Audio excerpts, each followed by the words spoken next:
Pendant plusieurs semaines, l'homme a souffert de mystérieuses piqûres qui apparaissaient chaque matin, laissant sa peau rouge et terriblement irritée.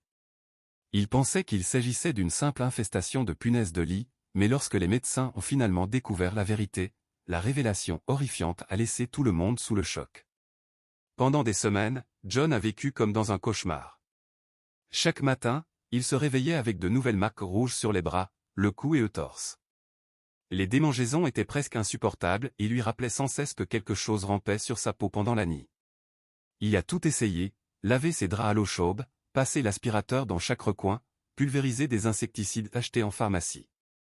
Pourtant, les piqûres continuaient d'apparaître et il était convaincu qu'il s'agissait de punaises de lit.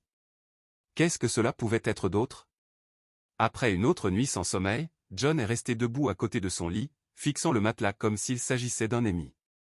Il a lentement retiré les draps, cherchant le moindre signe de mouvement. Rien.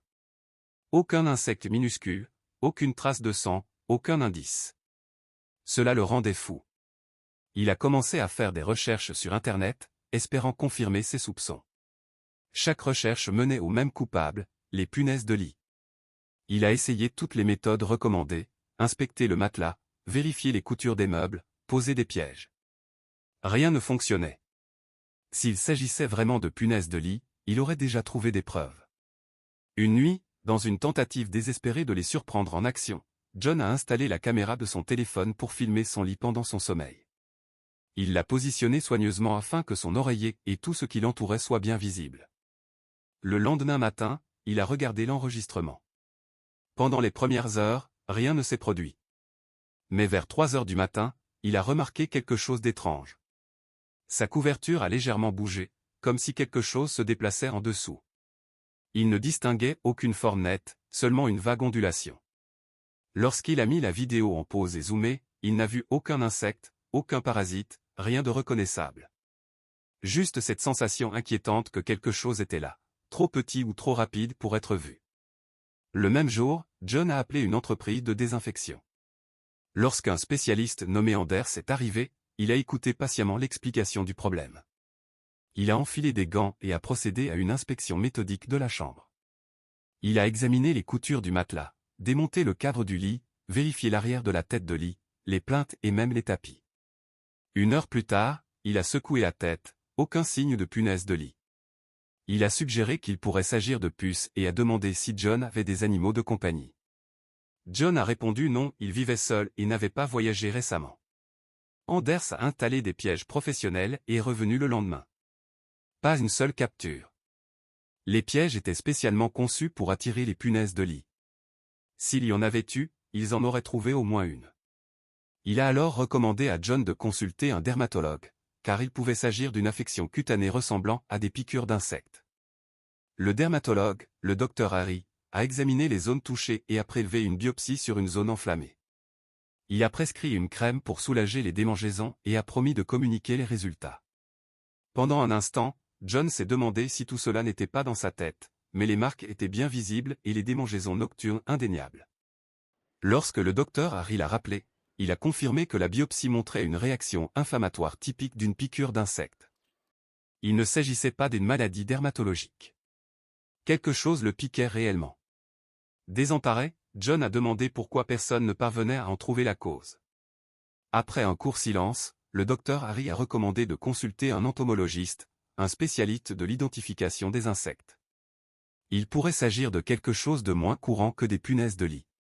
Une semaine plus tard, John a rencontré le docteur Chang, un entomologiste réputé qui consultait parfois sur des cas médicaux rares. Le docteur Chang l'a accueilli calmement et a examiné les notes. Il lui a demandé si les piqûres se produisaient ailleurs. John a expliqué qu'il n'avait jamais de nouvelles piqûres lorsqu'il dormait chez ses parents ou chez des amis. Cela ne se produisait que dans sa propre chambre. Cela suggérait que la source était localisée. S'il ne s'agit pas de punaises de lit, cela pourrait être autre chose. Examinons de plus près l'environnement dans lequel vous dormez.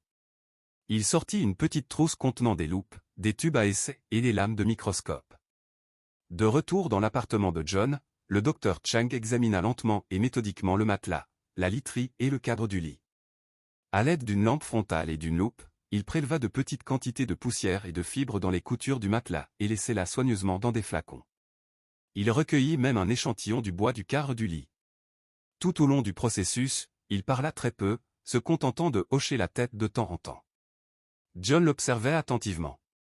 Il remarqua que le docteur Chang se tendit légèrement lorsqu'il souleva un coin du matelas pour en examiner le dessous. Le docteur fronça les sourcils, approcha sa loupe et prit rapidement un échantillon. Son visage resta impassible, mais John sentit que quelque chose avait été découvert. « Vous avez vu quelque chose » demanda John, sa voix plus pressante qu'il ne l'aurait voulu. « Je ne suis pas entièrement sûr. J'ai remarqué quelque chose d'inhabituel. Je dois analyser les échantillons au microscope. Ne tirons pas encore de conclusion. Encore une attente. Encore une nuit d'incertitude. » Mais John comprenait la nécessité d'être méticuleux. Le docteur Chang partit avec les échantillons, promettant d'appeler dès qu'il aurait des réponses.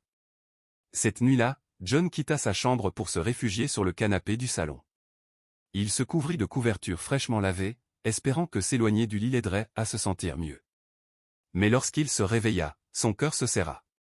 De nouvelles piqûres et des marques rouges étaient apparues sur sa cheville. Son estomac se noua tandis qu'il frottait sa peau irritée et comprit que quoi que ce soit, cela s'était propagé. Ce n'était pas limité à son lit. Cela semblait incontrôlable. Alors qu'il réfléchissait à ce qu'il devait faire ensuite, son téléphone sonna. C'était le docteur Chang. Sa voix à l'autre bout du fil était tranchante et urgente. « John, j'ai besoin que tu viennes immédiatement à mon laboratoire. » L'urgence dans son ton fit tressaillir l'estomac de John. « Est-ce grave » demanda-t-il à peine audible. « Je t'expliquerai tout à ton arrivée » répondit le docteur Chang. Sur le chemin du laboratoire, les pensées de John s'emballaient. Ses paumes étaient moites sur le volant et son esprit passait en revue les pires scénarios possibles. Lorsqu'il entra enfin dans le petit laboratoire stérile, ses nerfs étaient à vif. Le docteur Chang l'accueillit d'un bref hochement de tête, son expression inhabituellement grave. Il désigna une table où un petit récipient était placé sous un puissant microscope. « Voici les échantillons que nous avons prélevés sur ton matelas. Regarde par toi-même ce que nous avons trouvé. » John se pencha et plissa les yeux à travers l'oculaire. Lorsqu'il comprit ce qu'il regardait, il poussa un cri. Au début, il ne vit que de la poussière et des fibres de tissu. Puis il remarqua de minuscules créatures, plus petites que la tête d'une épingle. Elles avaient de longs corps fins et plusieurs paires de pattes. Elles n'étaient ni rondes ni rougeâtres comme les punaises de lit. Elles étaient fines et rapides, presque semblables à des vers, avec de minuscules membres. « Qu'est-ce que c'est » demanda John d'une voix à peine audible. Le docteur Chang se pencha sur le récipient, les sourcils froncés de concentration. Il ajusta ses lunettes et parla d'une voix calme et posée. « Nous avons identifié l'espèce, commença-t-il, sans laisser place au doute. Triatoma infestant. Qu'est-ce que c'est ? Le docteur Chang expliqua qu'il s'agissait d'un parasite couramment trouvé en Amérique du Sud.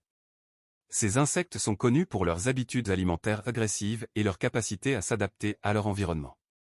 Ils se nourrissent de fluides corporels et leurs piqûres ressemblent à celles des punaises de lit. John sentit sa poitrine se contracter.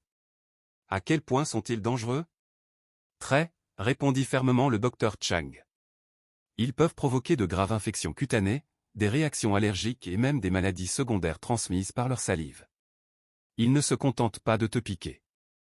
Ils nichent et se reproduisent dans les fissures de ton cadre de lit, peut-être même dans les murs. Chaque nuit, ils sortent pour se nourrir. Ils sont presque invisibles à l'œil nu et leurs piqûres imitent celles des punaises de lit. C'est pour cela que tout le monde s'est laissé tromper. Une vague de nausées envahit John. Mais comment sont-ils arrivés ici ? Demanda-t-il en essayant de rester calme. Le docteur Chang secoua la tête. Cela pourrait être lié à des meubles importés ou à un colis livré de l'étranger. Parfois, ces organismes voyagent clandestinement dans des cargaisons. Mais nous devons agir rapidement. Je vais faire appel à une équipe spécialisée. Plus tard dans la soirée, John se tenait dans un coin de son salon tandis qu'un petit groupe d'experts en combinaison de protection entrait dans sa chambre. Le docteur Chang les observait depuis le couloir, indiquant l'endroit où il avait prélevé les échantillons. L'équipe réussit à détruire la majeure partie de la colonie grâce à une combinaison de méthodes, incluant un traitement thermique intense et une solution spécialisée importée d'un laboratoire de recherche avancé. Ce fut un processus long et angoissant, mais au final, ils déclarèrent l'infestation éradiquée. Lorsque John rentra enfin chez lui, Il eut l'impression d'être dans un nouvel endroit. Son lit avait été remplacé, les murs réparés et toutes les surfaces stérilisées. Tout était désormais sûr. Une semaine plus tard, John rencontra le docteur Chang au laboratoire pour un dernier entretien. Il expliqua que les créatures avaient probablement été introduites par des meubles importés que John avait achetés dans un entrepôt à bas prix quelques mois auparavant. Les larves s'étaient adaptées aux conditions de vie humaines, s'étaient multipliées rapidement et s'étaient nourries de lui chaque nuit. C'était un nouveau type de parasite qui allait désormais alerter les experts du monde entier. Il pourrait même y avoir des changements dans les procédures d'inspection de certaines marchandises importées. Chers spectateurs, que pensez-vous de cette histoire? Dites-le nous dans les commentaires. Et si vous avez aimé cette vidéo, aimez-la et abonnez-vous à notre chaîne. Au revoir.